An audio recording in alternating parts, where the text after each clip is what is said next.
Welcome to this edition of the Native News Update. I'm your host for today's program, Paul Demain. Many of the stories read here can also be found at our website at IndianCountryNews.com, or go to our TV station at www.IndianCountryTV.com, where we have 4 digital players there for your enjoyment. Here's the latest news from the day from the Associated Press and other Native news sources. The Fish and Wildlife Service has rejected a proposed land exchange at the Yukon Flats National Wildlife Refuge in Alaska. In a preliminary decision last week, the service picked the no-action alternative from a range of options in environmental studies. The Fairbanks Daily News Miner reports it indicates the agency's direction for the final decision expected in early 2010. Doyon Ltd. would have received 110,000 acres plus oil and gas rights to another 97,000 acres of refuge lands. In exchange, the refuge would have picked up at least 150,000 acres owned by Doyon within the refuge boundaries. The FWS decision was welcomed by many in the communities near the refuge who feared it would open a pristine area to oil and gas development. "I'm very happy on behalf of the tribe," said First Chief Michael Peters of the Gwetia-Gwechen tribe at Fort Yukon. "This means a lot to us. I commend Fish and Wildlife." Tiger Woods is helping out longtime friend Notah Begay III, agreeing to play in his charity Skins game at Turning Stone Resort next month in Upper State, New York, to support Native American youth. Begay declined to comment and kept his head down when asked if Woods was playing in his event, then stopped 20 yards later and said with a smile, "I need to win some skins." Woods' agent at IMG confirmed that Woods would be playing August 24th at the Notah Begay Foundation Challenge. The world's #1 player will join Stanford teammate Begay, former Masters champion Mike Weir, and Camilo Villegas. A year ago, the event raised $180,000 for Begay's foundation, which supports youth sports and wellness programs for Native Americans in New Mexico and other states.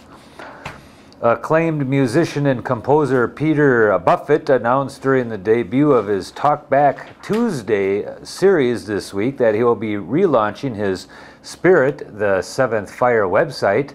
Talkback Tuesdays is a monthly online chat the first Tuesday of each month that allows fans to talk in real time with Peter via his exclusive Ning community. Peter is relaunching the website for Spirit the Seventh Fire to commemorate the 10th anniversary of the production, which is a Native American-inspired theatrical show with live Native dancing, powwow drummers, and more. The show tells the story of one man's journey of reconnecting with his heritage in order to find himself. After first being aired as a successful PBS Pledge special, the show embarked on a nationwide tour in 1999. 10 years later, Peter is in talks to revive the production overseas in China. The new website features a background on the production, photos, video from the show, behind-the-scene footage, and much more. You can visit the new Spirit the Seventh Fire site at Spirit Seventh Fire. That's with the number 7, THFIR.com, or log into peterbuffett.com/Ning to request an invitation to join his new Ning community. Navajo voters have never had much of a say on how their modern government was shaped, but that could soon change after a tribal judge cleared the way for a special election on a restructuring that could change the balance of power on the sprawling reservation.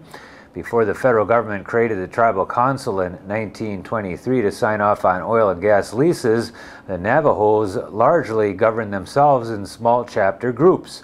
With the discovery of oil on the reservation in 1922, the federal government needed an entity to deal with the leasing matters. It appointed 3 Navajos to a business council, but soon realized that the group needed to be more representative and expanded it to include delegates from across the reservation.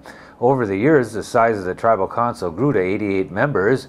Navajos now elect their leaders, but David Wilkins, an attorney, notes that the government still lacks legitimacy because it wasn't created by the Navajos and they haven't sanctioned its existence. They might have that opportunity now in an attempt to reduce the number of council delegates on its legislative council. Its population of 300,000 is second only to the Cherokee Nation. After nearly 40 years of singing in the concert halls of Europe, Los Angeles, and New York, Muskogee native Barbara McAllister is coming home to encourage others to sing. She said the concert held last September as part of Northeastern State University's centennial celebration in Oklahoma prompted her desire to move back from her home in New York City. The mezzo-soprano, who sang with the German Repertory Theater for 10 years, said she would like to teach private voice lessons as well as continue to tour with concerts. A member of the Cherokee Nation, McAllister said her great-great-grandmother came to Oklahoma over the Trail of Tears, and her grandmother attended Cherokee Female Seminary. She traces her desire to sing when she sat under the family's grand piano when guests came over and sang. She earned a bachelor's of music and voice at Oklahoma City University. A nonprofit group has offered to take over management of Fort Ancient, a prehistoric Indian site faced with closing down this summer because of proposed cuts in state funding. If approved by state officials, Fort Ancient would be the 34th of 58 Ohio Historical Society sites to be managed by a private entity. Under the plan, the Dayton Society of Natural History would operate the 100-acre site near Oregonia.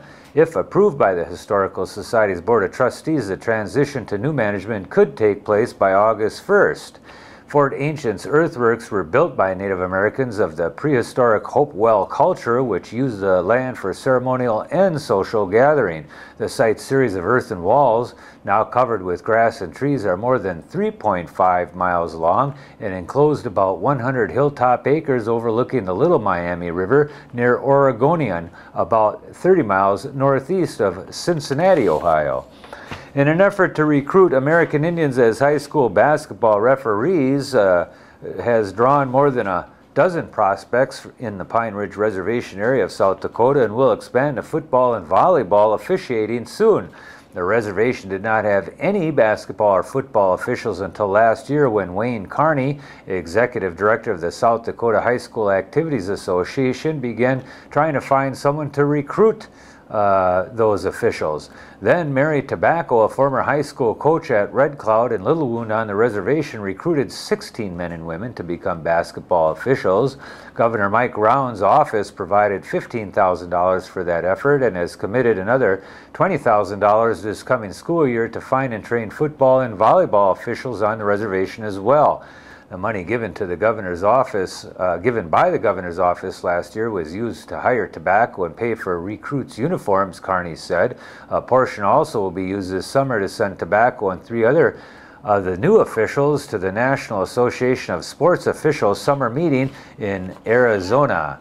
Okay, and that's the latest roundup of news from Indian Country on this edition of the Native News Update. We want to thank our underwriters and sponsors for helping us with this broadcast, and for you for joining with us again and again and again. You have a great day.